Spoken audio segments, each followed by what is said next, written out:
Good morning. My name is Tom Richards, and I serve as the chairperson of the University of Pittsburgh Board of Trustees. I would like to welcome everyone to the winter meeting of the board.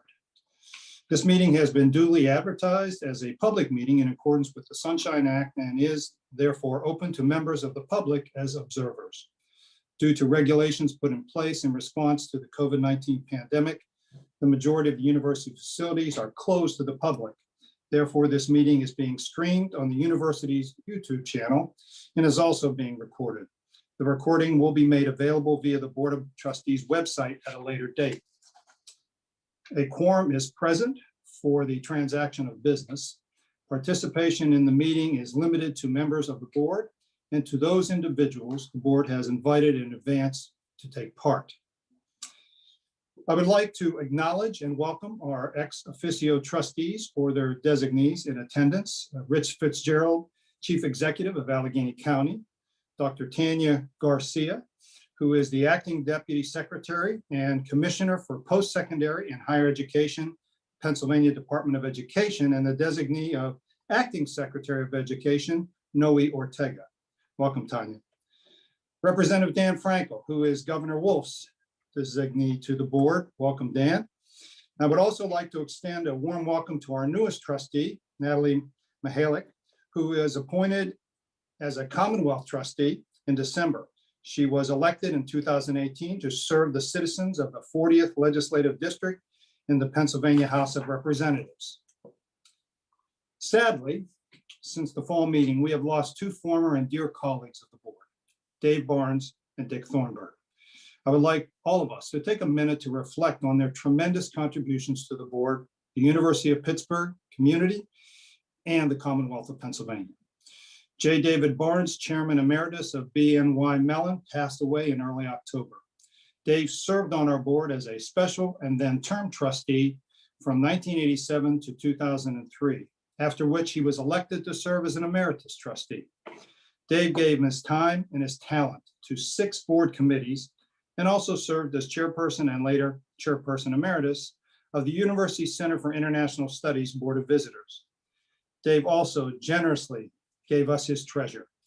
The J. David Barnes Endowed Fund for Academic Excellence is a fund in the Office of the Provost to 1, develop and maintain challenging academic curricula, 2, create extraordinary education experience and research programs, and 3, attract, support, and encourage outstanding faculty and highly qualified students.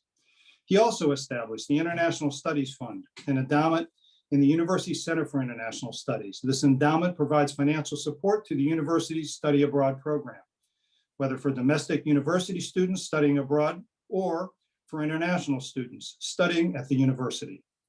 These funds provided wonderful opportunities to so many. We remember Dave's dedication and generosity and will forever be thankful for Dave's commitment to Pitt. Dick Thornburg, who served as the former governor of Pennsylvania and the former United States Attorney General, passed away at the end of 2020.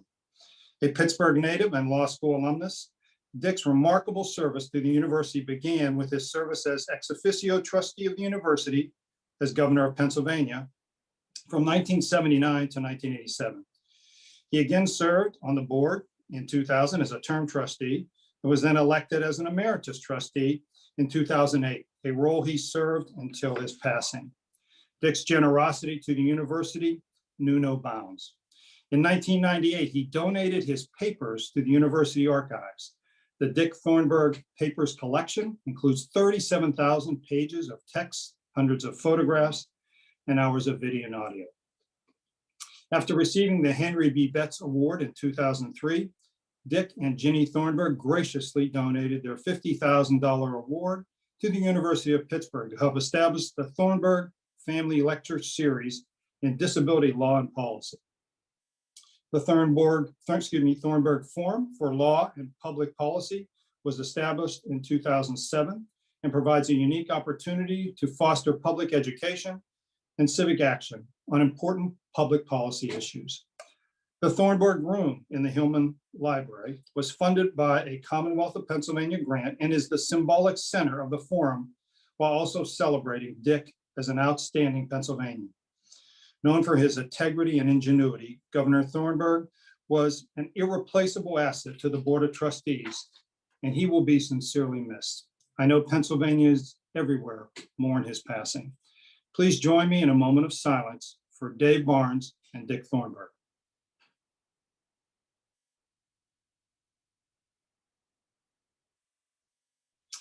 Thank you.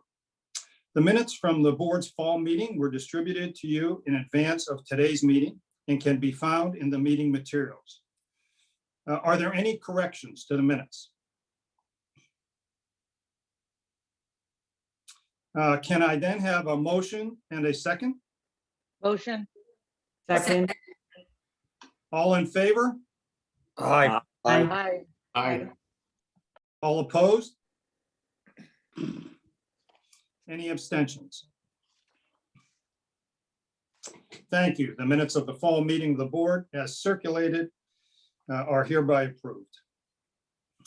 At the fall meeting of the board, the trustees wanted to express their sincere appreciation to students, faculty, staff, and alumni for their valiant efforts in keeping the university thriving under the COVID-19 pandemic. We will now present the resolution for official vote. Chuck Steiner, could you please get us started?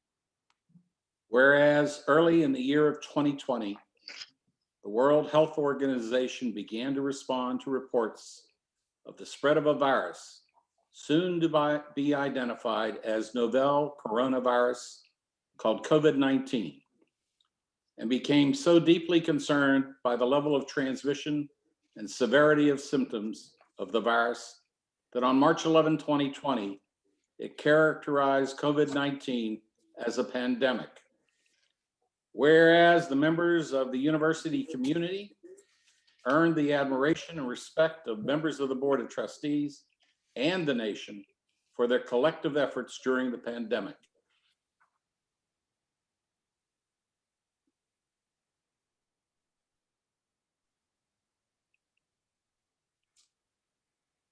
Could we have the next reader?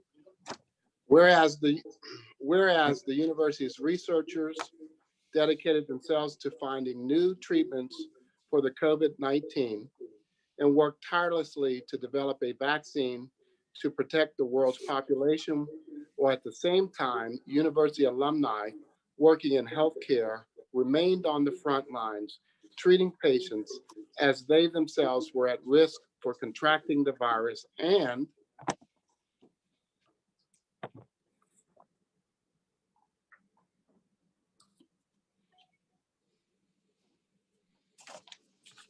We have the next reader.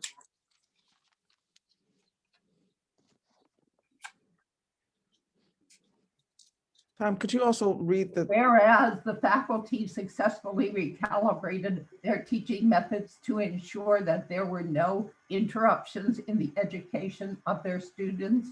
And whereas under often trying circumstances, staff labored from home and essential staff remained on campus to generate the university's daily functioning. And whereas the university's senior officers efficiently and effectively transform university operations in a coordinated response to this crippling health crises, which included, but were not limited to, 1, making arrangements for the safe return of all faculty, staff, students that were overseas and assisting international students in returning to their homes. 2, extending spring break by 1 week so that the university could transition to remote learning to ensure that students would not need to return to campus in order to limit the spread of COVID-19. 3, arranging for training for faculty so that they could successfully navigate the transition to remote learning. 4, providing for housing for those students who were unable to return to their homes. 5, arranging for the university's traditional celebrations of commencement and first-year convocation to be virtual so that it could honor its graduates and welcome those following in their footsteps. 6, moving the majority of its staff to working remotely. And 7, implementing measures to ensure the financial health of the institution. And Whereas Chancellor Patrick Gallagher exercised leadership, vision, and strategic planning and took decisive action to safeguard the health of the university community while maintaining the university's commitment to excellence in higher education and its financial well-being.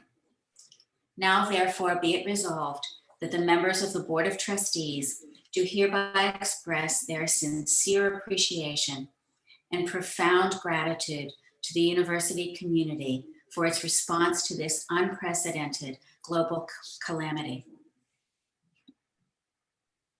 Be it further resolved that the members of the Board of Trustees hereby note their immense admiration of health workers who are still fighting relentlessly each day to save those afflicted with COVID-19, and of the medical and research staff whose brilliance and commitment to the health of not only the university community, but to the local, state, national, and global communities will help lead the way to the end of this devastating pandemic. And be it further resolved that the members of the Board of Trustees hereby recognize the tremendous effort by the students to embrace the difficult changes necessitated by the pandemic so that the university community as a whole may remain safe. And be it further resolved that the members of the Board of Trustees hereby thank the university's talented and resilient faculty who have persevered through a challenging academic environment to ensure that students may continue their studies, and be it further resolved that the members of the Board of Trustees hereby express their high regard to the university staff who are the backbone of the university, including essential personnel such as the members of the Departments of Facilities Management and Public Safety, who have soldiered through these troubled times to make sure the day-to-day operations of the university may continue. And be it further resolved that the members of the Board of Trustees hereby applaud the university's senior officers for the dedication they have displayed and the hard work they have endured over these many months to effectuate the strategic plan necessary to respond to the pandemic. And be it further resolved that the members of the Board of Trustees pay tribute to Chancellor Gallagher for his extraordinary strength and wisdom in guiding the university through this most difficult year. And I think Dave Tilson is supposed to speak next. Is that right? That's correct. Dave, do you want to join in? Okay, sure. Whereas students gracefully withstood a drastic change to their lives whereby normal university activities, classes, and interaction with fellow students were suddenly curtailed and replaced with remote learning and COVID-19 safety protocols, both of which students quickly and effectively adopted to ensure the health of the university community, even though doing so altered their collegiate experience. Finally, be it further resolved that this resolution be made a permanent part of the university's records and that it be shared with the members of the university community as a symbol of the gratitude and the high regard in which they are held by the Board of Trustees. This resolution was unanimously adopted by the Board of Trustees at its meeting held September 25th, 2020. Thank you, Mary Ellen. Are there any comments? Could I have a motion and a second? Motion to approve? Second. second. All in favor? aye. Aye. Aye. All opposed? Any abstentions? The motion is approved. Thank you to everyone at the university for an incredible amount of leadership and performance in a very difficult environment. We will now receive updates from committees of the board which held public meetings since our fall Board of Trustees meeting in September. For the report of the Audit Committee, Chairman Brad Frank.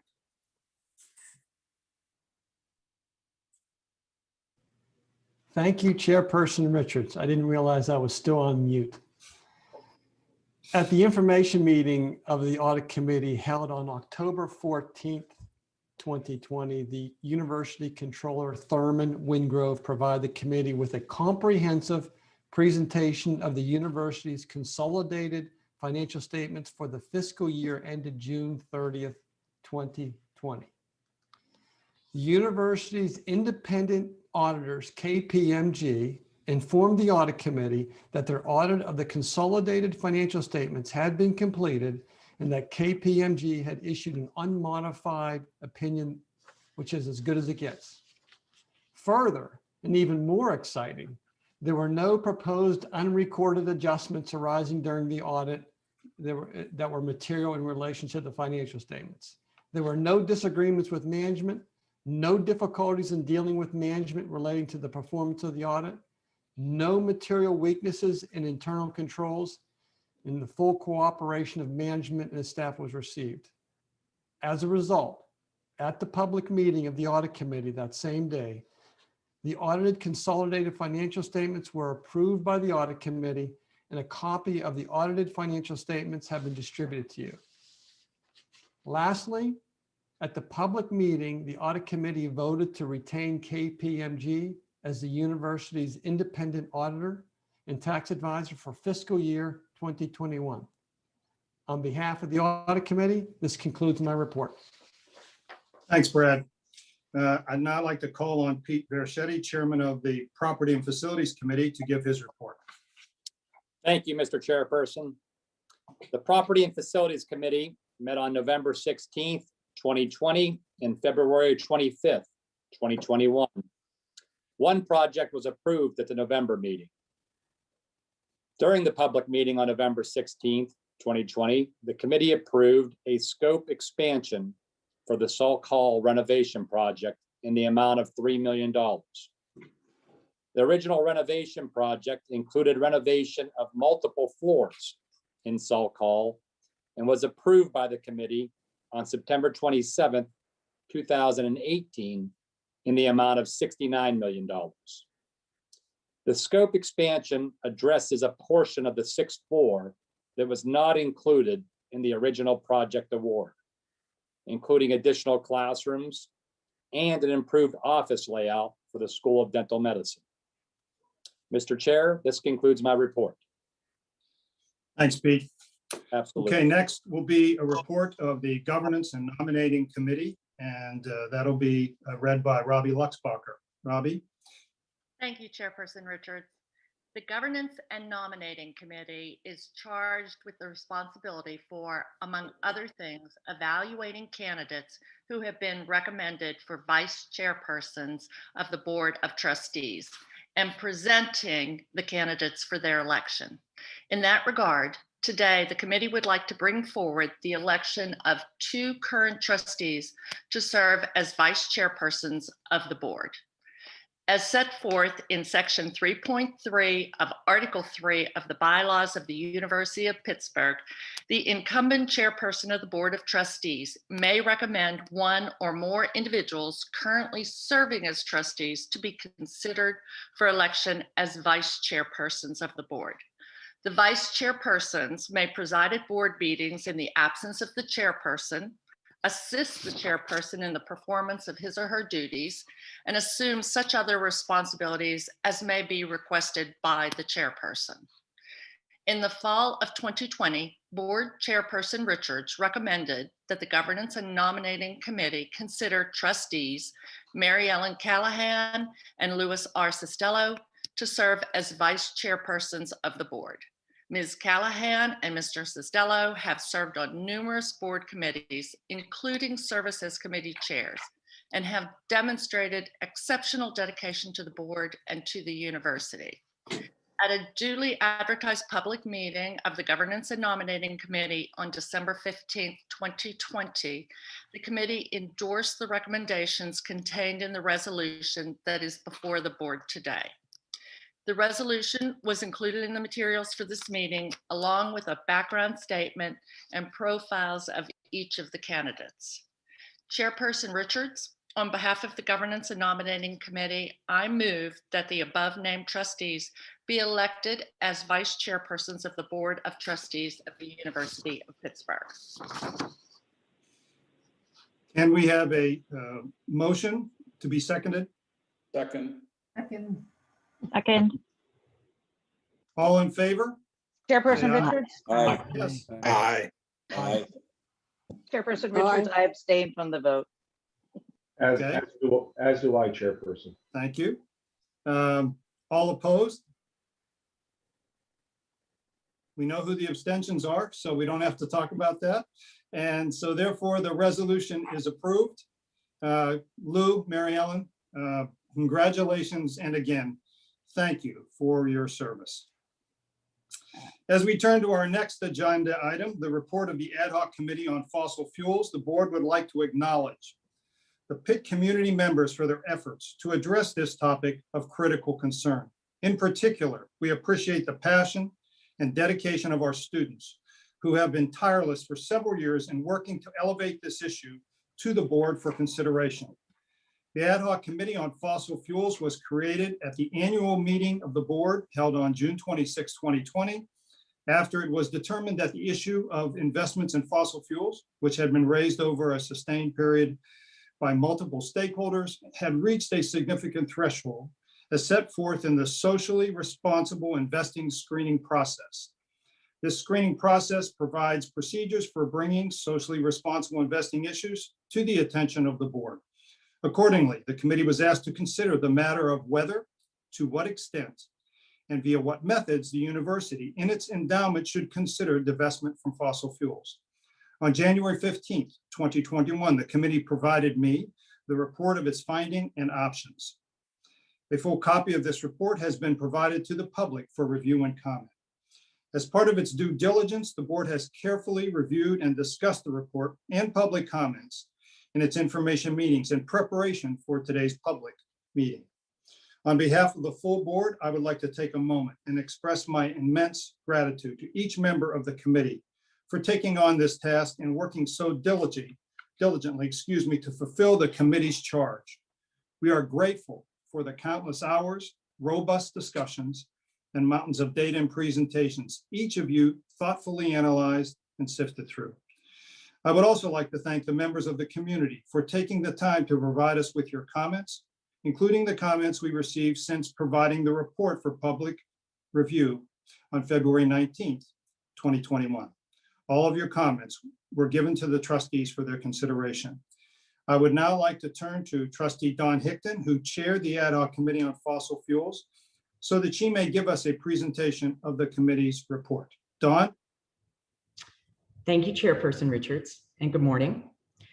As chairperson of the Ad Hoc Committee on Fossil Fuels, it is my privilege to provide a report on the work of the committee.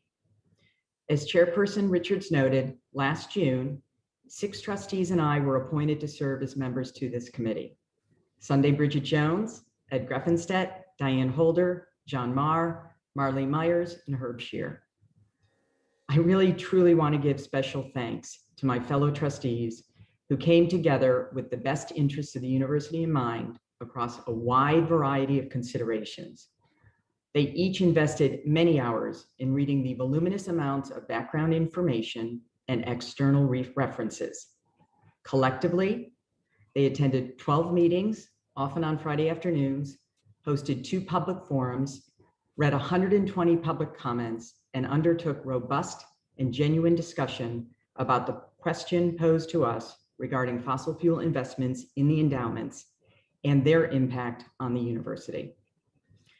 I also want to sincerely thank all members of the university community and external stakeholders who contributed their time and energies to this process. Engagement with the university's many constituents is an institutional priority, and it has undoubtedly resulted in greater discourse about the university's values and greater attention to issues of societal importance. In following the guidance in our charge, the Ad Hoc Committee worked in concert to conduct analysis and outline the issues in a non-biased and balanced manner. Some key areas of examination for the Ad Hoc Committee included understanding the current global picture of fossil fuel investments, how the university viewed the risks and returns of fossil fuel investments, how the university is applying its new ESG policy, and how other institutions address this concern. Through reviewing extensive reference materials, interviewing subject matter experts, as well as committee discussions, we touched on each of these topics in depth. Today, I'd like to highlight our broad conclusions in 5 areas. 1, public comments we received from the Pitt community in public. 2, our interviews with financial experts. 3, our review of the university's endowment. 4, our review of other institutions' fossil fuel divestment commitments. And 5, the committee's findings and options in front of you for consideration. Let me first address public comments. As part of the committee's process, we held 2 open forums and accepted online public comments for a month. The open forums attracted over 95 participants and 26 speakers who represented University of Pittsburgh students, faculty, staff, and alumni. The majority of commenters supported university divestment from fossil fuels. Additionally, 91 comments were submitted to the ad hoc committee on fossil fuels via the online portal. 11 were against divestment, and 3 had no stance, or their stance was unclear, and 77 were for divestment from fossil fuels. University of Pittsburgh students, faculty, staff, and alumni all provided public comments in addition to the public. Let me talk about the interviewing process. Specific to our 11 interviews with 9 invited subject matter experts, we began by talking to representatives of the Fossil Free Pitt Student Coalition, as well as the university's own chief investment officer. All other subject matter experts interviewed by the committee were external, including 2 private investors and CIOs from other universities and foundations. Many of these experts expressed their opinion that in a global economy shifting towards lower carbon utilization and production, fossil fuel investments offer increasing risk for lower returns. The experts also stated their opinions that increasing global investor appreciation of environmental, social, and governance factors, ESG factors, has brought greater financial market focus on greenhouse gas emissions and their reduction, causing fossil fuels to become decreasingly financially attractive in the long term. As a result, new investments in the exploration and production of fossil fuels is unlikely to provide adequate financial returns commensurate with the risk being taken. Let me speak to our university investments. Our interviews with the university CIO confirmed that the university's own returns from fossil fuel investments have decreased over the past 10 years, as has our overall exposure to these investments, which are providing us lower risk-adjusted returns. The committee was interested to learn that over the past 5 years, university investments in the exploration and production of coal, oil, and natural gas have dropped as part of the overall investing approach of reducing financial risk as a means of increasing financial returns. As evidenced by our expert interviews, this reduction mirrors global financial trends. Specifically, the endowment's exposure to fossil fuels has decreased over 42% in the past 5 years, falling from 10% in fiscal year 2015 to 5.8% of endowment holdings as of June 30th, 2020. Since most of our remaining fossil fuel investments are in long-dated private equity, which have set end dates built into their structure, the university projects that its private equity fossil fuel investments will drop to 0 by the end of 2035 as they are liquidated by external fund managers and not replaced with others. The ad hoc committee did investigate what the cost to the university would be for selling these private investments early. But it's a complicated type of investment, and because set timeframes are a feature of many private investments, the university would take a significant financial loss if it were to sell off faster in the secondary markets. As a result of that drop to 0 in private investments, the endowment's total fossil fuel exposure is expected to be less than 1% by the end of 2035, with the remaining exposure in public equity and bonds that are extremely difficult to disentangle. Relatedly, the university's Office of Finance established a consolidated endowment fund environmental, social, and governance policy statement. What I've been referring to is the ESG policy adopted in March of 2020. The ESG policy states the university's commitment to fully integrating ESG factors into the university's decision-making processes on the core belief that supporting responsible business practices also supports strong investment outcomes.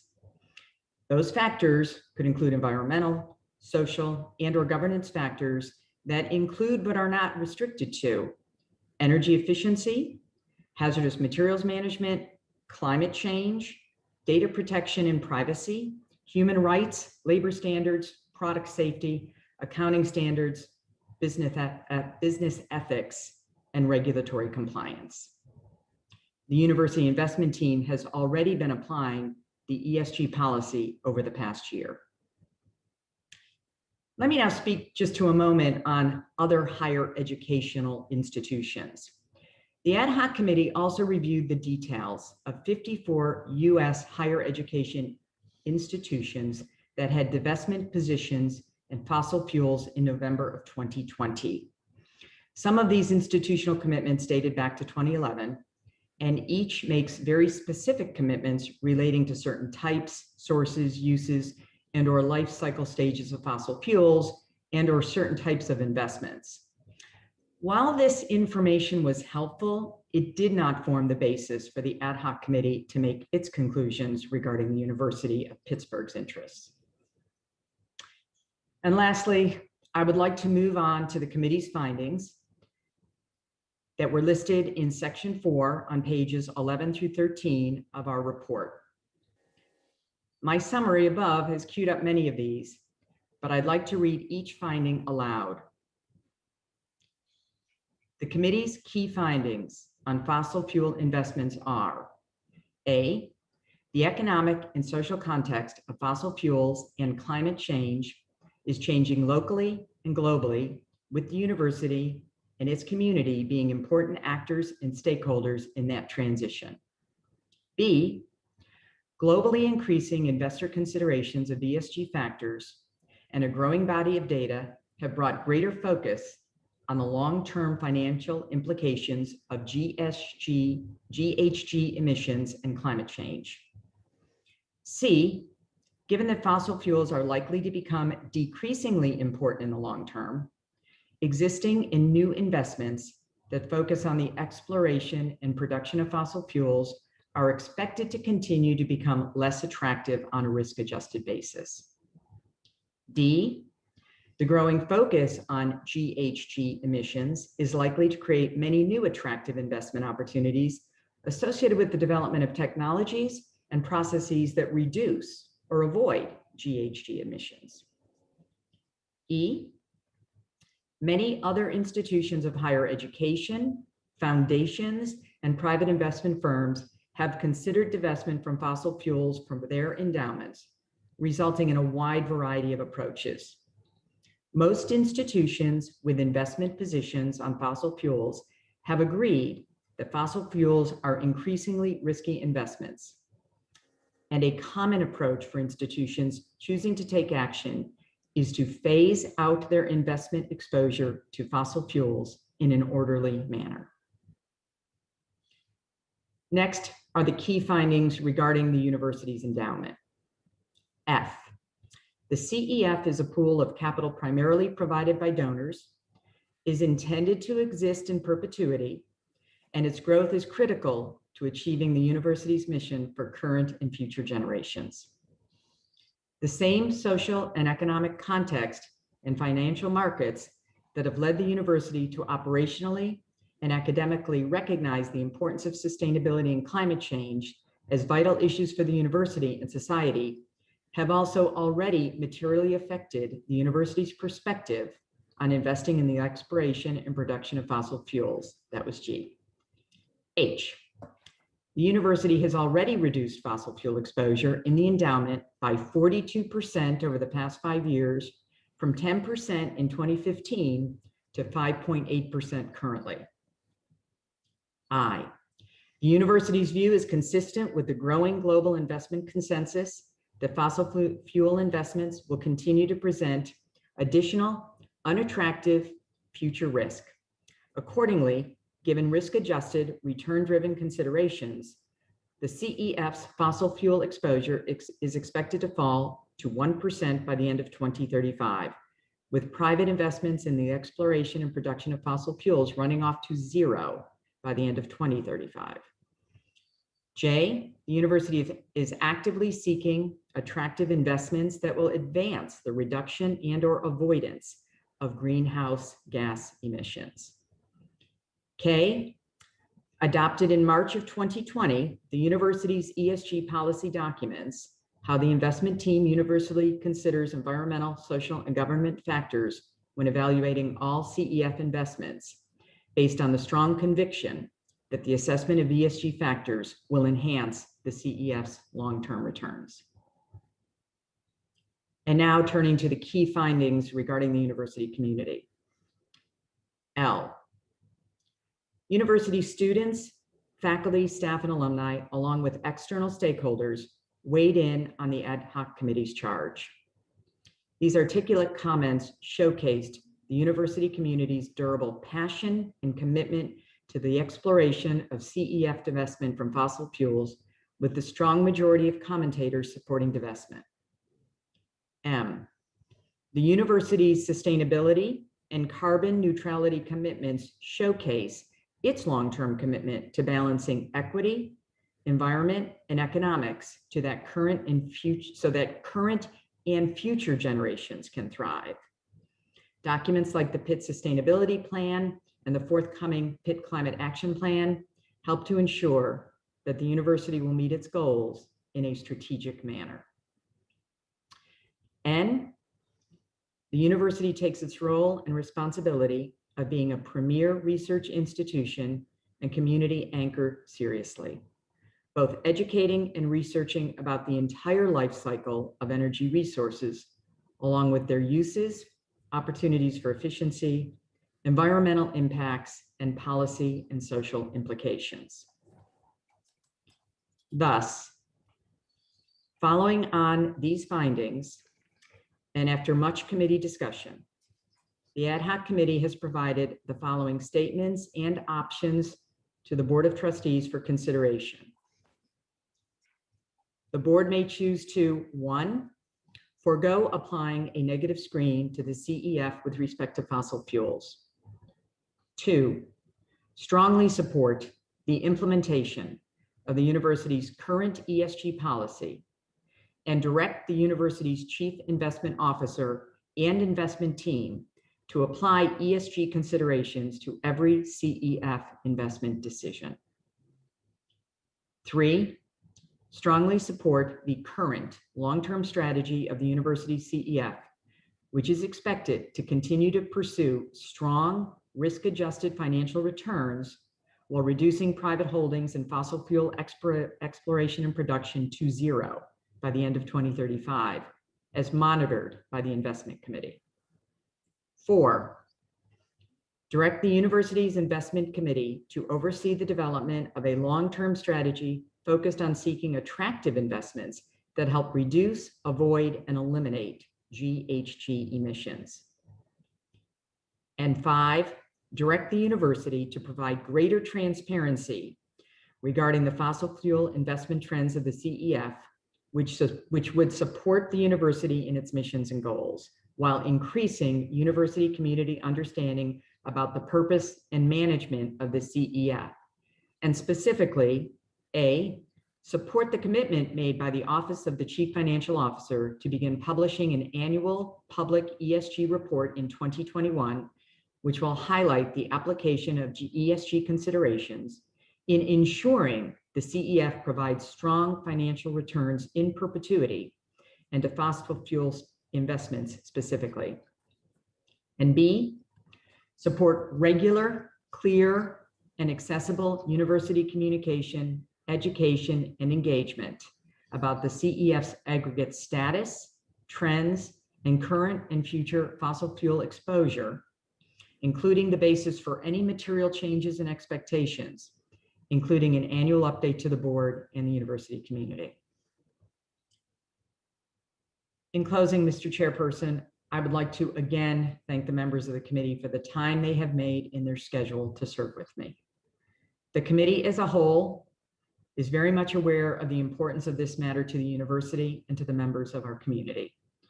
We are deeply appreciative of the opportunity to carefully consider the issues relating to this proposal and to the many members of the university community and to the external stakeholders who contributed their time and energies to the process. Thank you, Mr. Chairperson. That concludes my report. Dawn, on behalf of the entire board, thank you again for the committee's time and commitment and passion and diligence in going through this report. We would now like to consider a resolution regarding the report. Can I call on Lou Costello to read the resolution? Thank you, Chairperson. Whereas the Ad Hoc Committee on Fossil Fuels, the committee, was created at the annual meeting of the board held on June 26, 2020, to consider the matter of whether, to what extent, and via what methods the university, in its endowment, would consider divestment from fossil fuels. And whereas Board Chairperson Tom Richards appointed Trustee Don S. Hickton as committee chair, and Trustees Sunday Bridget Jones, Edward J. Greffenstedt, Diane P. Holder, John A. Mayer III, Marley S. Myers, and Herbert S. Shear to serve as committee members. And whereas the determination as to whether non-financial constraints should be placed on investment holdings of the university's endowment rests solely with the Board of Trustees, Chairperson Richards charged the committee at its first meeting on August 17, 2020 as follows. Provide options on whether, to what extent, and via what methods the university and its endowment should consider divestment from fossil fuels in existing and or future investments. Impact of such recommendation should be considered to the extent of 1, the university's missions, core value, and reputation. 2, existing university policies, including the environmental, social, and governance (ESG) policy that governs the endowment. 3, the need to maintain sound financial investment policies. And 4, such other considerations as the committee may deem appropriate. In reviewing the issue, the committee should consider, among other things, research and market reports, including the findings and recommendations found in the university's Social Responsibility Investment, or SRI, committee report that was issued in April 2019, as well as testimonies from the PIC community, including the Fossil Free PIC Coalition and subject matter experts, and to provide a report of its findings no later than January 15, 2021. And whereas in support of this charge and on behalf of the full board, the committee sought broad input from the university community, outside experts and other stakeholders, and held 12 information meetings, conducted numerous interviews with experts, provided the opportunity for public comment, and compiled background and reference materials to fulfill this charge, and provided the report requested with the committee's findings and options for next steps. And whereas the Board of Trustees, having reviewed the committee's report, agrees with the committee's findings and wishes to undertake the proposed options. And whereas the committee has now completed its work, now therefore be it resolved that the members of the Board of Trustees do hereby accept the report of the committee, that the committee's charge has been completed in the committee, and therefore the committee shall now be dissolved.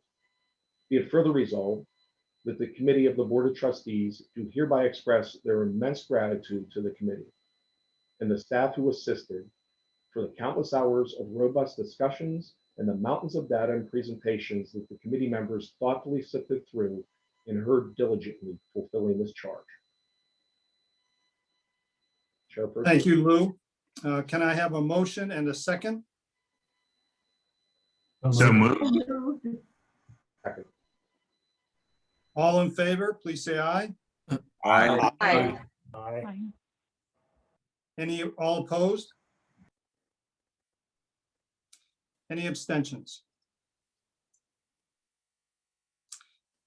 Okay, hearing none, the resolution is approved. We will now move forward to consider a resolution regarding the election of Senior Vice Chancellor for Business and Operations. Chancellor Gallagher.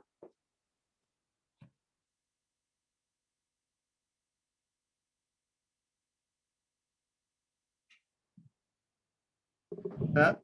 Yep, sorry, I'm having Okay. a navigational dilemma. Thank you very much. So it's my pleasure today to advance a resolution to elect David DeYoung as officially as Senior Vice Chancellor for Business and Operations for the University of Pittsburgh. The resolution itself is found on page 35 of your board book, and a background statement which highlights Dave's many accomplishments and background is on page 36. And rather than read it, since we've had some long reads here on resolutions, let me paraphrase quickly. Business and operations represents an essential aspect of the university. It's a large collection of activities, including public safety, facilities, housing, retail operations, our safety programs, and human resources, among many others. We all at the University of Pittsburgh depend on an effective and world-class business and operations function. And I think Dave is really well suited. If you read his remarkable resume, he arrived here in Pittsburgh in the late 1980s as a professor in our Department of Economics, promoted to full professor in 2001, and actually served as department chair there between 2006 and 2010. That shows that Dave has a deep appreciation for the role of faculty, the teaching and research mission of the university, because he's been in the middle of it.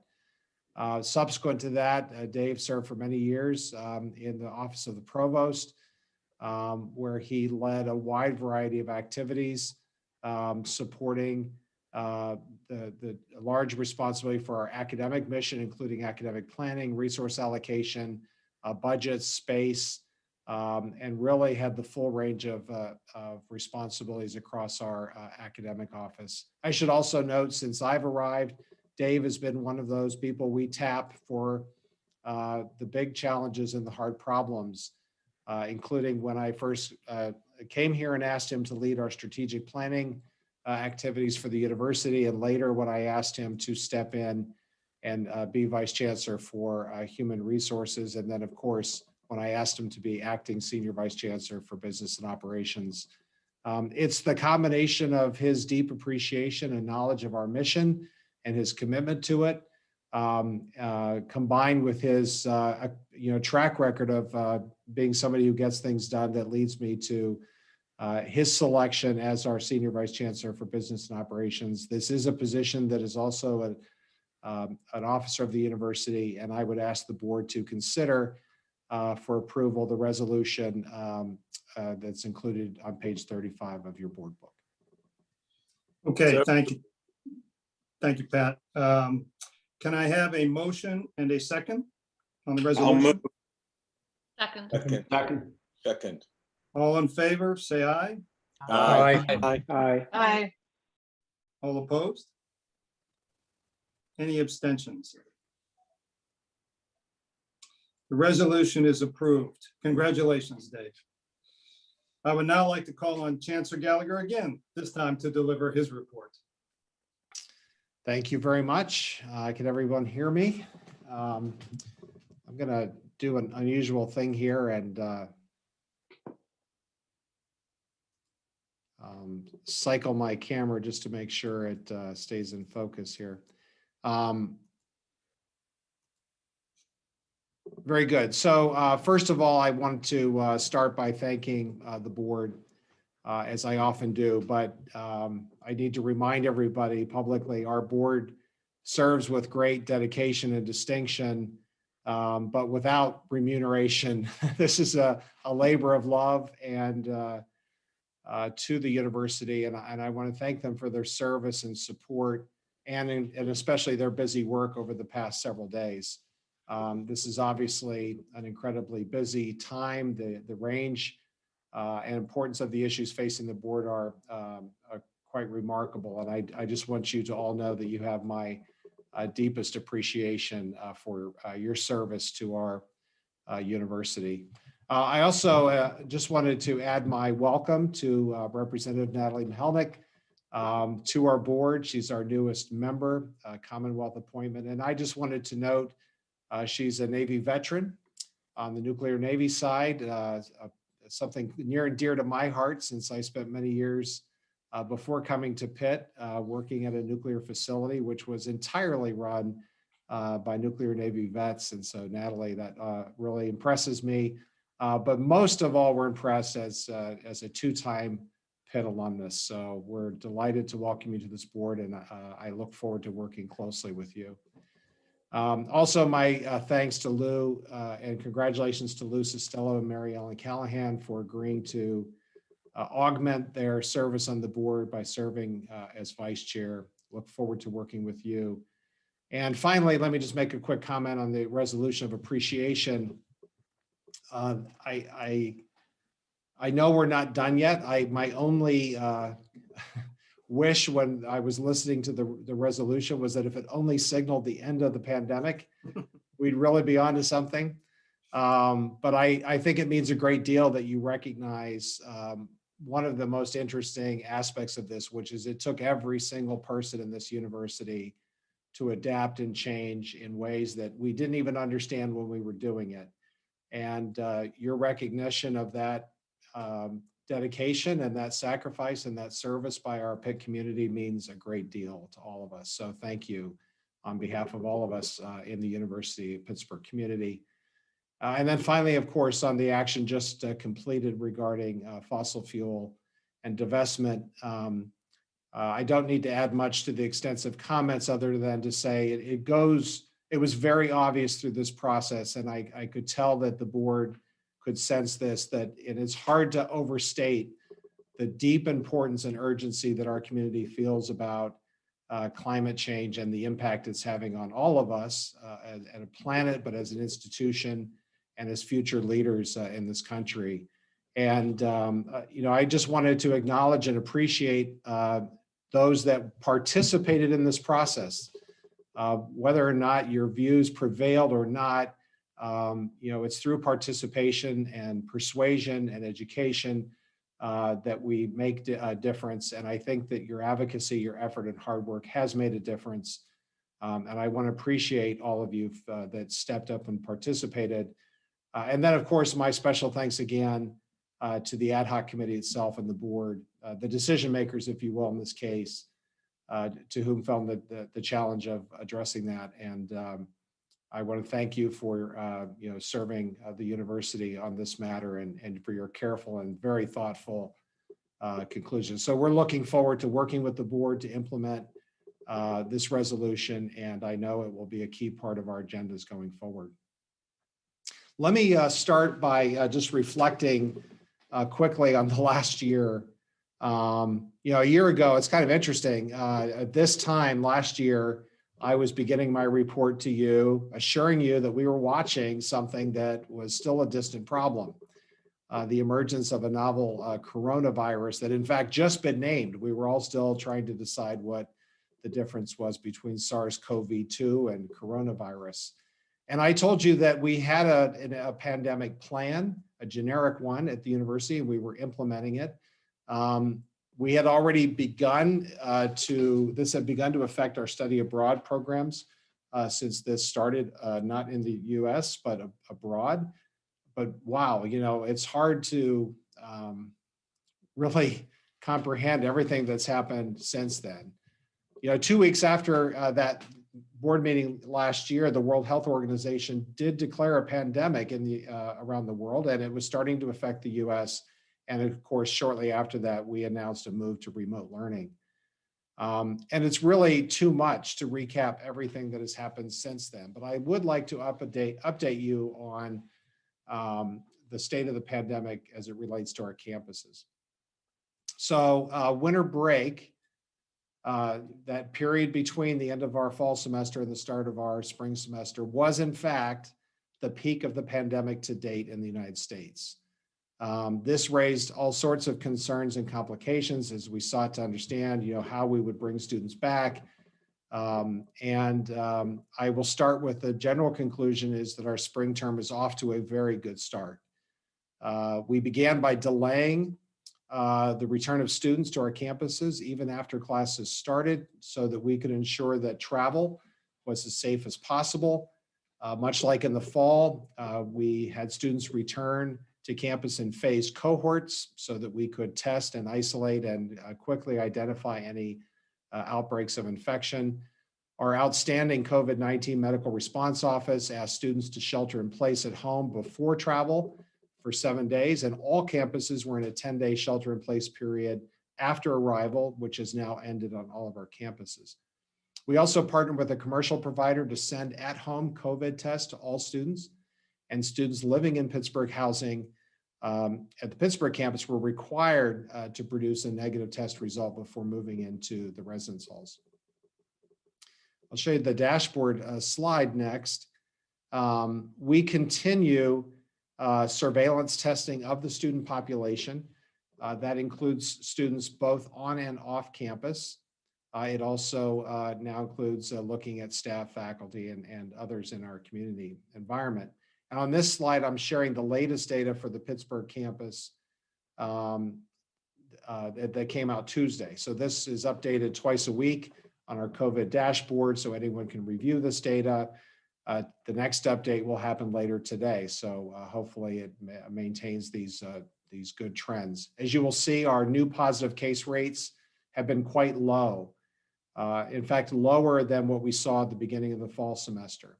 On the Pittsburgh campus, our biweekly update Tuesday showed 12 new student cases and 3 new faculty or staff.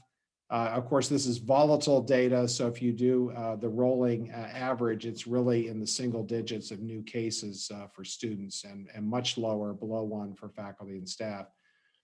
We had 26 students in isolation as of Tuesday. We have 9 faculty and staff who are isolating. On the regional campuses, our numbers are extremely low right now, with only Johnstown reporting a new cases on Tuesday, 2 students and no faculty or staff on those campuses. So very excited about this strong start. I think what we can conclude from this data is that, the communication works and that students and faculty and staff really understand the expectations and understand what it takes to effectively lower the risk of transmission of this virus. And they are really listening and buying into this. The routine advice and bulletins from our experts have been something that we all look forward to reading twice a week. People have taken these to heart. And the fact that our performance has often been true independent of some rising and falling in the communities around us just shows how effective the community has been. The other thing we've really learned, I mean, it was very true at the conclusion of the fall, is that the steps taken within our institutional settings, whether that's classrooms or research environments or even our on-campus housing and dining, these are low transmission risk environments. The transmission that we do see tends still to occur largely around social settings.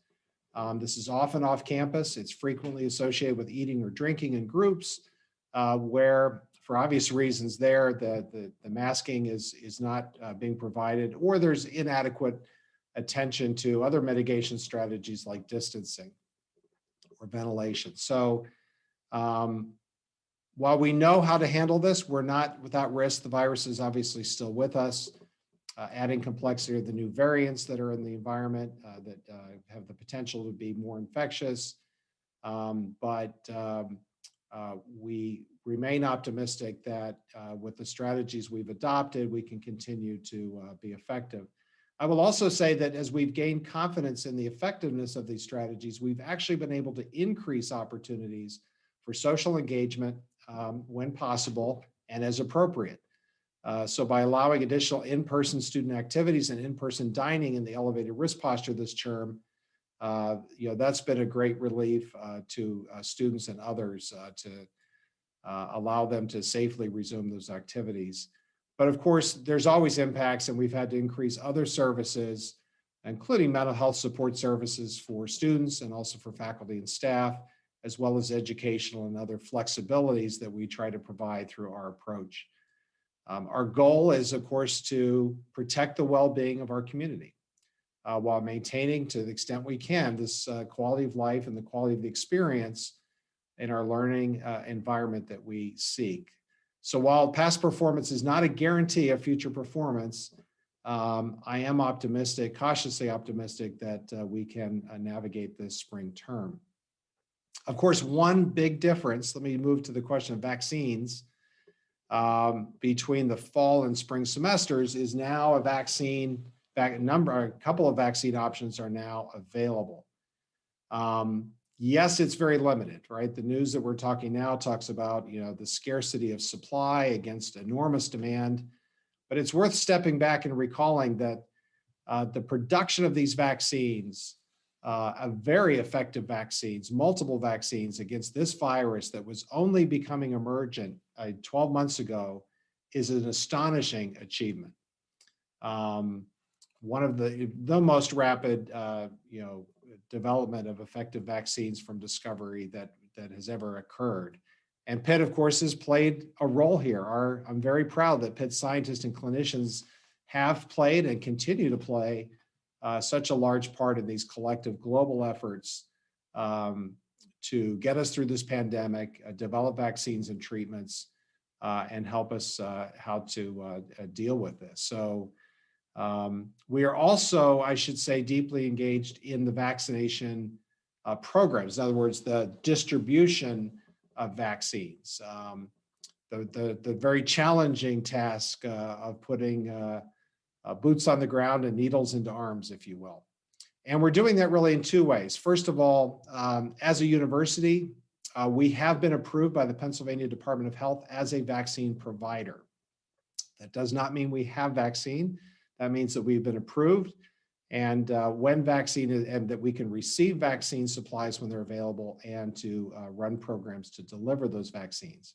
So our focus right now is on making sure that we are prepared the minute we get a vaccine shipment to deliver it to the community. And one of the ways we're doing that is to survey the Pitt community so that we know who is waiting for a vaccine, that we know how they would factor into the priority system that the federal and state health authorities are requesting us to follow, and that we can move quickly as soon as the vaccine arrives to contacting those individuals and prioritizing them into our clinics. So we're ready from the minute we get the word go to reach out to these priority groups in proper order, and to deliver large numbers of shots over short periods of time. And this would include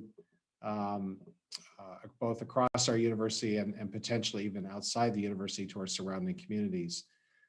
We've already had some practice. So shots have been administered by an interdisciplinary team.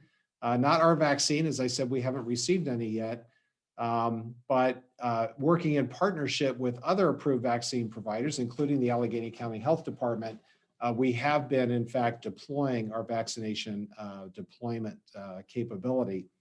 On January 28th and 29th, we administered vaccine to over 800 patient-facing students from 7 area universities and colleges at the Peterson Event Center.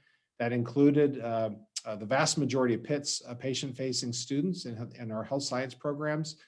And it was at that clinic, it I think really showed our health department colleagues what Pitt was capable of doing in terms of mobilizing a skilled workforce and running an efficient and effective vaccination clinic. And in fact, within a few days, the county health department called our COVID medical response office to say, hey, we have an additional opportunity to provide 2,000 vaccines. We'd like to partner with you to deliver these in the neighborhoods in the Hill District and Homewood. Of course, we said yes immediately.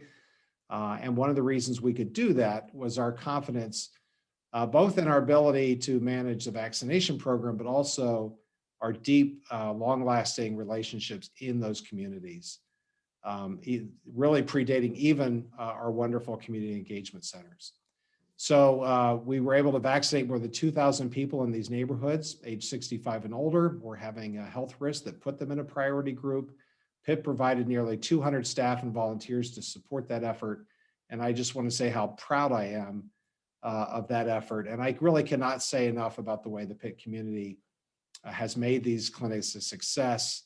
And I think it a good sign that we'll be fully ready when we ourselves receive vaccine supplies. The other item I'd like to touch on a little bit is the financial impact of the pandemic. And it's kind of a split story. And so I kind of wanted to break this into two parts. So the long-term financial position of this university is incredibly strong. Immediately, the pandemic is having a significant effect. But we are managing that effect through effective cost containment, careful management, seeking federal relief and other approaches, and we are weathering the storm. So let me sort of break apart sort of these two stories, the long-term and the immediate. The net cost and lost revenues, remember we have both effects, related to the pandemic have been in fact quite considerable. It spans 2 fiscal years. So in fiscal year 2020, which ended in June and included that shutdown I talked about, the aggregate impact of new costs and lost revenues was about $50 million. For the current fiscal year, we are estimating this direct pandemic effect will be approximately $115 million. Now, it's broken into 2 parts. Some of that cost in the current year, about $51 million, are in our base educational and general budget. These are new cost and lost revenue. You see that on the chart. These are largely cost and lost revenues of a one-time nature. And so we have been able to cover a lot of these, this financial shock by implementing temporary one-time budget reductions. In other words, we've been able to take advantage of the fact that we aren't doing other things across the university and redirect those savings to cover these unexpected and COVID-related costs. The auxiliaries budget, which covers things like housing and our food services, have experienced nearly a $65 million loss. This is largely due to reduced demand, students that did not use their housing or food services because they're taking classes remotely, but also because of the cost of acquiring and leasing additional hotel space and other strategies to de-densify our student housing. Much of this cost will be covered by reserves. Now, of course, the reserves were being accumulated for other purposes, so there's definitely an opportunity cost. And so we have to rebuild these reserves back over time. I should also note that government COVID relief funds have been received by the university and have helped mitigate some of these costs. But in addition to this sort of one-time picture, we have also sought budget reductions in our base sort of ongoing programs. And that included a permanent budget reduction of $32 million across the university. Other steps that were taken included, we froze compensation this year for faculty and staff. We controlled hiring, and we also offered a voluntary early retirement program for both staff and faculty that was accepted by more than 500 individuals. These steps were not directly related to one-time costs, but they're designed to put Pitt in a strong position to respond to what will certainly be a changed landscape in higher ed after the pandemic ends. The increased competition for fewer students, disrupted international enrollment, new expectations for universities' role in job preparedness and work-related skills may all very much be part of this post-pandemic world, and we have to be ready. So I just want to draw a comparison. Many of you are reading in newspapers about other universities that have been forced to take dramatic and drastic measures of a permanent nature, including furloughs and campus consolidations. It's really through our efforts at cost containment on this, our base budget, that we have not needed, nor do we expect to need to take any of these kind of dramatic steps. And as I think the trustees have learned through this meeting, we are also looking at integrating new efficiencies in our support services across the university, both to save money, but to improve the caliber and quality of the services that we all depend on here. We are also exploring new budgeting models that will reward innovation and risk-taking by our schools and campuses so they can adapt and thrive. in what will certainly be a dramatically reshaped post-COVID environment. Let me touch quickly on federal assistance. There have really been two major pieces of COVID relief thus far from the federal government. We recently closed the books on the CARES Act monies that the university received in 2020. These funds were used to provide direct grants to students of approximately 11,000 students based on need. And we were able to use the remaining funds to offset some of the institutional costs that were directly related to the pandemic. Later, as part of the federal government's Coronavirus Response and Relief Supplemental Appropriation Act, which does not have a nice acronym like CARES Act, this was passed in December of, and Pitt received $30.6 million of this new federal funding, of which a third was mandated to be provided as direct support to students. However, recognizing the immense financial burden that students and their families are facing, the university distributed an additional $4.7 million of these funds, representing half of this allocation for a total of $15.3 million in direct student aid. So the result is we've been able to provide funding to approximately 1 of 2 students, or 15,200 students across all 5 campuses. And this direct aid, which was distributed to students last week, supports them at this time of special financial need. The remaining $15.3 million will be used by the university to defray those institutional expenses directly associated with the pandemic. And as you're all reading, there is additional federal legislative activity currently underway in Washington that we expect may provide additional support and hopefully support for our municipal and state governments as well, as we are clearly dependent on the financial health of our local and state governments. So stay tuned as we continue to work through those developments. As for the Commonwealth appropriation, we are now well into the state's budget cycle. It did kick off officially with the governor's release of his annual budget request at the beginning of February. His budget proposal recommended flat funding for all state-related universities, which includes the University of Pittsburgh. I should just remind everyone, our process, we are funded as a state-related university through a non-preferred appropriation, which means our appropriation bills are separately held at the end of the process and require 2/3 majority. I began my part of this process this week. I had the privilege to testify before the House Appropriations Committee this Wednesday, along with the other state-related presidents. And I will be testifying before the Senate Appropriations Committee on April 6th. So we are busy talking with legislators now, and we'll continue to do that through this process. I should also note that we will host a virtual Pitt Day in Harrisburg on March 23rd, with Pitt alumni, students, and staff and faculty meeting with lawmakers to share the impact that this university has on the Commonwealth and to them. And I should note, we have a lot of new lawmakers in the General Assembly who may not be as familiar with Pitt and the vital role that we play in support of this Commonwealth. And so I think it will be very important for our university community to participate so we can reinforce that message during this important budget season. One item of financial support we often don't talk about, but I do want to talk about now, is voluntary support. Donations, philanthropic support by donors is an essential part of the financial picture of any university, and certainly for the University of Pittsburgh. These funds are often the catalyst for new programs, efforts, and even facilities, and they are often the bedrock of many of our students supporting scholarship programs. So I'd like to review how the pandemic affected philanthropy. This was one of the big concerns as the pandemic began. We were talking about this a year ago. And let me say that nationally, the picture is a bit mixed.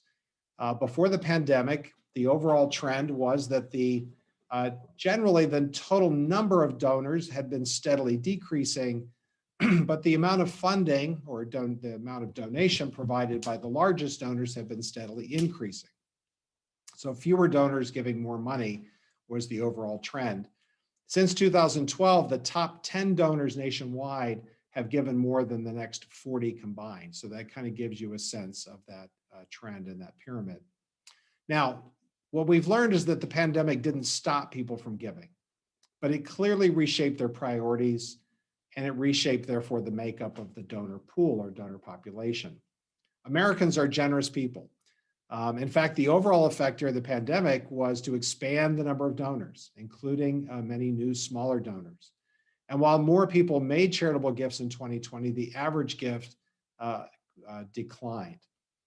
They also reprioritized their giving, refocusing their philanthropy to organizations that were meeting the immediate needs in their local communities, addressing the hardship from this pandemic that was around them.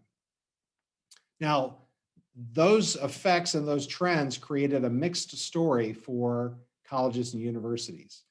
So if we look at the picture there, overall in terms of dollars raised, roughly half of the institutions reported nearly a 10% decline in giving, or a decline, and the average was around 10%. The other half were either flat or saw an increase. These shifts in the amount of funds were driven largely by shifts in the giving by the largest donors, as we've talked about. With regard to the number of donors, most institutions saw fewer. Some schools, in fact, reporting as much as a 20% decline in participation in philanthropy by donors. So let me share with that background what's happening at Pitt. I'm glad to report that engagement with our community increased throughout 2020, especially with our alumni. Pitt's number of donors, including alumni donors, continues to increase. Our year-to-date fundraising for fiscal year 21 is significantly ahead of fiscal year 20.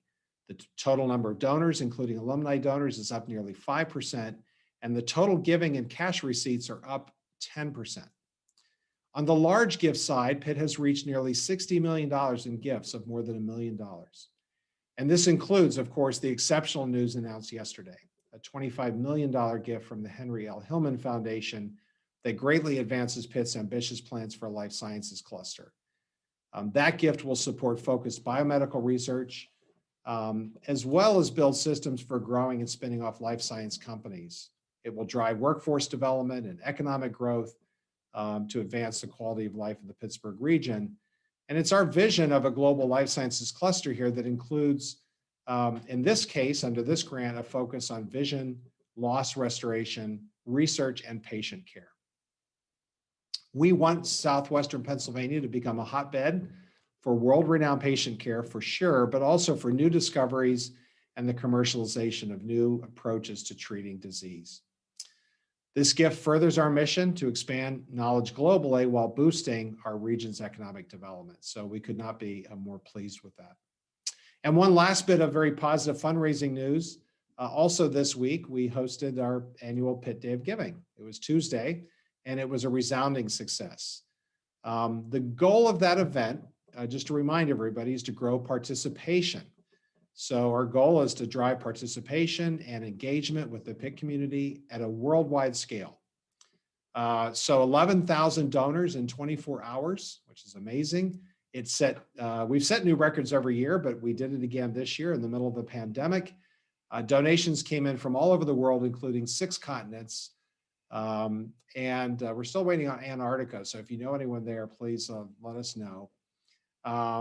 1,500 recent graduates from the past decade had a challenge in that group. I'm proud to say class of 2020 had the most donors, which is inspiring. I mean, these are the alumni that graduated during a pandemic. And to see their participation in that challenge was just tremendous. We set records with faculty and staff donors again.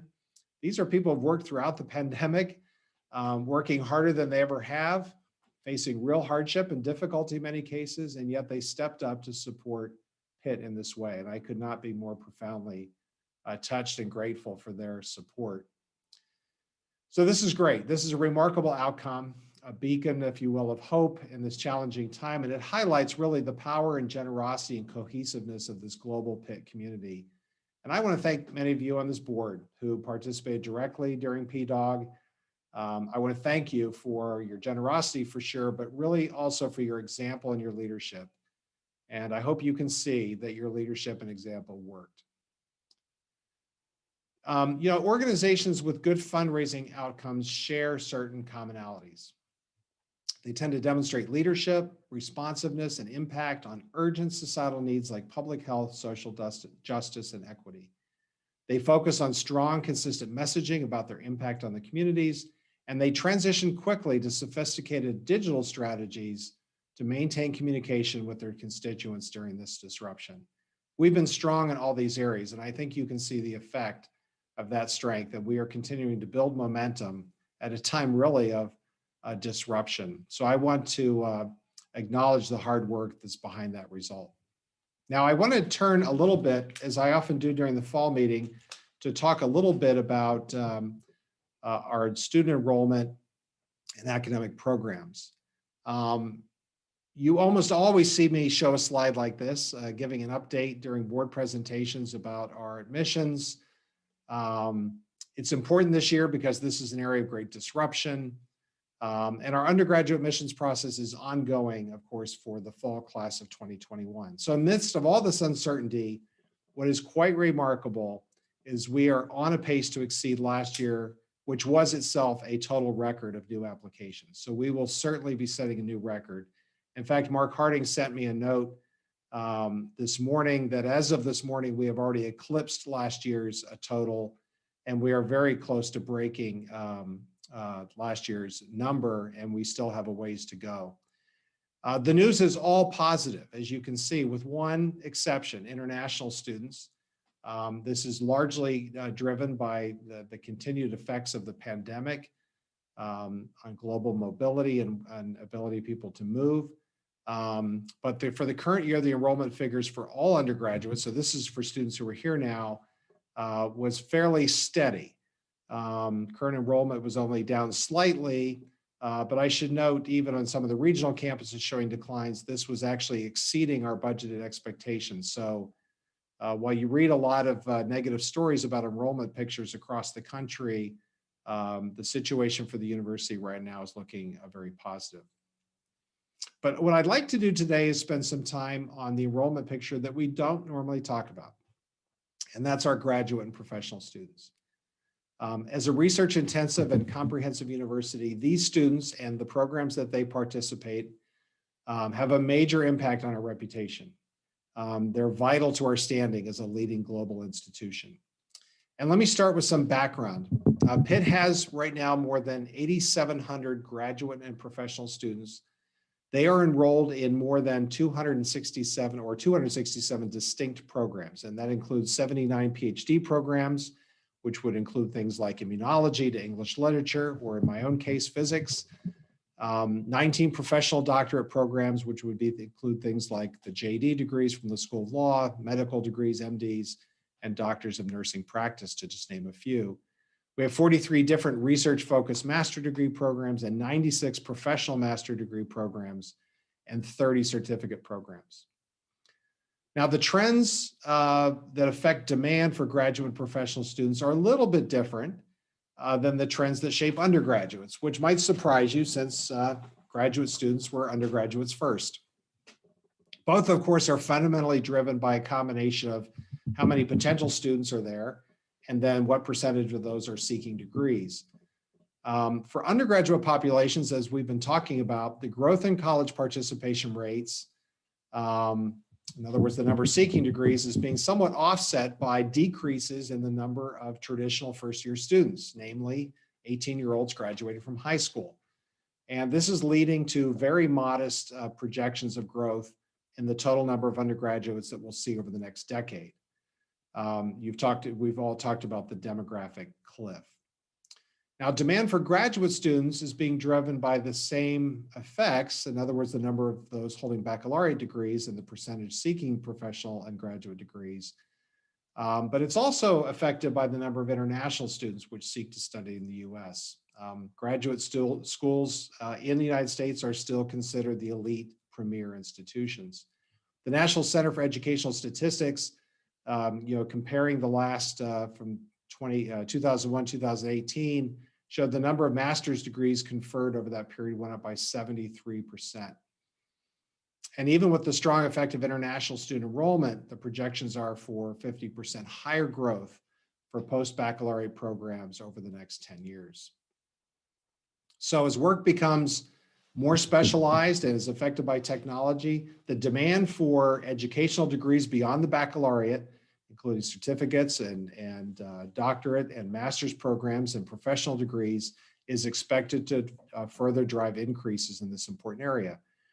I should also note this is an area that's being reshaped by distance learning and other modes of delivery because many of these are working students who are in career or changing career.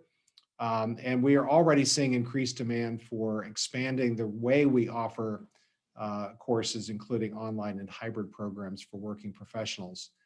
So this demand is also well matched to what Pitt does best.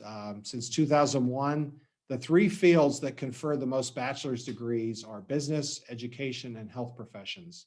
These are all areas of strength for the University of Pittsburgh.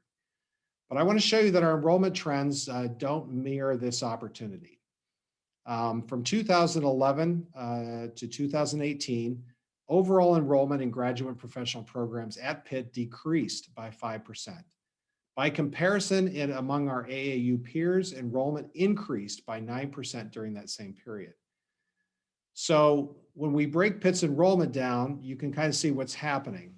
Enrollment in the PhD and professional practice programs were fairly steady over this period, which means that most of the decline has been in master's and certificate programs. Pitt's enrollment in those areas dropped 16% since 2011, from a full-time equivalent total of 3,800 to just 3,200 in 2019. And these trends, of course, are not good, and frankly, they're not acceptable.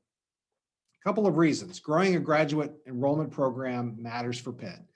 It is a fundamental part of our mission. We are a comprehensive, research-intensive university. Our global reputation is staked both on the quality and breadth of our graduate professional programs, and not solely on our undergraduate programs. Also, the composition of our faculty and our programs and our schools depends on a proper balance between undergraduate and graduate professional programs. In fact, to maintain a preeminent faculty with such deep strengths in scholarship and research, it's really important that we don't lose that balance. We also risk falling out of step with demand. Demand for post-baccalaureate degrees is growing, as I talked about, as high knowledge workers, flexible, continues to grow across so many fields of employment. This is also an area that rewards innovation in both programs and delivery. Many master's and credential programs are closely tailored to the employment needs and working closely with industry and developing strategies to promote upward mobility for workers is something that we should embrace. I should also note that as these degrees become more widely deployed in careers, students' needs are changing as we engage with those that are seeking graduate and professional degrees. A PhD program traditionally was kind of aimed at people who were going to do research or teaching in academia, and that's really no longer true, or it's not the full story. More and more PhD students report that their first job is in a sector outside of the academy, for example, in industry, government, or nonprofit. And that trend is going to continue to increase as our graduate and professional students seek and are sought for an expanding range of careers with their advanced degrees. And that means that it's imperative that we have stronger career support services and post-graduation support for our students and graduates for this vitally important population and to ensure their success. So we have some work cut out for us, and I'm not going to kind of run through our strategy here, but I do want to point out the consequences. There's some real positives here. First of all, this is a big part of our reputation. International alumni of these programs note that a major factor in their choice of Pitt for their graduate study was the strong international reputation of the institution. Our reputation around the world, something that drives our enrollment success, is determined by the success and reputation of our graduate and professional degree programs. And it is a strong reputation. Our graduates, we attract some of the top students from around the world to the University of Pittsburgh today. And through the work that they do after they leave here, they lift our reputation around the world and across the country. You can see that with the recent buzz and news about our growing reputation, for example, in our MBA program for the Katz School of Business. So Pitt has a very strong reputation. But what I'm doing today is reminding you that we have a lot of opportunities to make it much stronger, and it's important that we do so. So I'm not going to cover sort of how do we get there? This is very much a teaser for some of the exciting planning work that's underway right now. It will be part of our revised strategic plan that we will be sharing with you in June. But I wanted you to get this preview because the actions needed to focus on growing the quality and breadth of our graduate and professional certificate programs will be a key part of that plan. This doesn't mean we're removing our focus from being the very best undergraduate experience that there is, but we want to augment or expand our focus to include our graduate and professional programs and on the quality of our graduate and professional student experience. Our schools and our deans are going to be a key ingredient in these plans. That is, after all, where the innovation in these academic programs occurs. But we also need to surround our schools and their leaders with effective and efficient support programs to ensure that the resources and resource allocation support the kind of risk-taking and growth initiatives that they will need to carry out this charge. But what's already clear to all of us working on this is with world-class graduate and professional programs, we can support a world-class faculty, we can extend and grow our world-class reputation, and we can put the University of Pittsburgh to be not only in a strong position, but in a leading position at a time when we're going to continue to see dramatic change in work, in the workplace driven by research, innovation, and knowledge. So I think it's going to be vitally important, and I look forward to working with all of you as we do that. Let me end on just a couple of news bulletins, a couple new faces. We have a new dean since the last time we spoke. I'd like to welcome, as of January 1st, Maureen Litchfield, our new dean of the Graduate School of Public Health. Dr. Litchfield is a renowned public health researcher. She has experience in health disparities, environmental health policy, disaster preparedness, public health systems, and community resilience. And that would have been impressive before, but now having just gone through a pandemic, I can't imagine what's a more timely resume than Maureen has. She's a member of the National Academy of Medicine, and she was most recently at Tulane, where she was the chair of their Department of Global Environmental Sciences. I want to thank the search committee for a very thorough and highly successful national search process. But more importantly, a warm welcome to Maureen. We're delighted to have her on the team, and she's been very hard at work already. And some other recent news, a couple of just highlights, and then I'll finish with those kind of a video recap. Last week, we learned that Pitt is once again being recognized as a top producer of Fulbright scholars. But what's really remarkable is that this year, a total of 15 Fulbright scholars were named from the University of Pittsburgh. That is a new all-time record for this record-setting university, topping the 14 that we announced just a year ago. This is, as all of you know, one of the most prestigious and widely recognized honors in the Academy. And so really a heartfelt congratulations to those students and of course to the Honors College, which helped guide them through the application process. I also want to note 2 weeks ago, the American Society for Clinical Investigation announced new members in that society for 2021. Now, this is one of the most prestigious honors for an early career investigator in the biomedical sciences. And they only invite 80 scientists to join from 43 different American institutions. This year's class included 5 from the University of Pittsburgh's School of Medicine. That's an incredible representation and really reflects both on the caliber of these early career researchers, but I think it reflects well on this university. So I'm going to congratulate them and to Anantha's team and the school, medical school, for their support. And I hope this gives you, it's not a full list, but it gives you a sense of some of the exciting achievements that come across my desk every day. To give you a little bit more of that spirit, I'm going to conclude my remarks by starting this video. And so since I won't come back on and say anything, I want to just end by thanking you again for this opportunity to update you today. And now I'll turn to the video.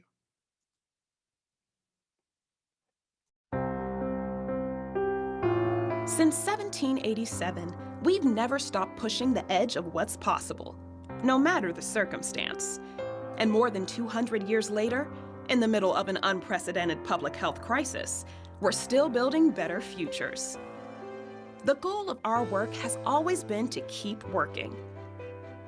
Across all our campuses, the Pitt community continues pushing, studying, seeking new ideas. Pitt people never stop reinventing. Like Honors College student Madeline Fox, the university's 9th Marshall Scholarship winner. This prestigious award is given to a select few of the nation's most talented students to continue their study in the United Kingdom. Madeline will now blaze her own trail alongside the footsteps of past Marshall scholars who have gone on to become Supreme Court justices, MacArthur Genius Grant and Pulitzer Prize winners, and leaders. And our faculty continue to attract attention and accolades for their innovative work, like molecular and polymer engineer Eric Beckman, who was recently named a National Academy of Inventors Fellow. Holding more than 40 U.S. patents and a co-founder of the Mascaro Center for Sustainable Innovation, Eric is now the 8th Pitt faculty member to receive this esteemed distinction. And Torrin Finkel and Amy Wagner, both of whom were elected to the prestigious National Academy of Medicine. Dr. Finkel for his inventive molecular study of aging and age-related disease, and Dr. Wagner for her exciting use of biomarkers and statistical modeling to better understand and help patients recover from traumatic brain injury. While Scott Bernatus' commitment to sustainability led others to take notice, the Associate Vice Chancellor of Facilities Management was named to Environment and Energy Leaders' list of 100 professionals making a difference.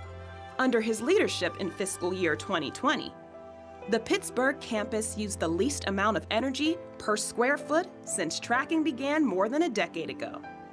And he's played a major role keeping us on track toward achieving carbon neutrality by 2037. We're also helping future scholars to stand on the shoulders of visionaries. The university library system is now home to the archive of the late playwright and Pittsburgh native son, August Wilson. Best known for master storytelling and plays that convey the Black experience in the 20th century. This acquisition is about more than bringing August Wilson back home to Pittsburgh. It will enable our community, local schools, students, and researchers to explore his masterful work in unprecedented ways. And finally, shining as brightly as the victory lights on the cathedral, we'd like to recognize the pandemic helpers, the heroes in blue and gold who are still on the front lines tackling the biggest challenges and solving problems. Our students, faculty, staff, and alumni are relentlessly pursuing change for good, so we can continue learning, inspiring, innovating, and forging ahead.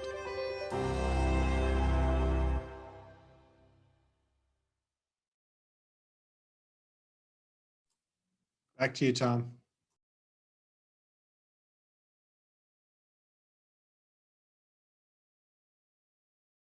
There we go.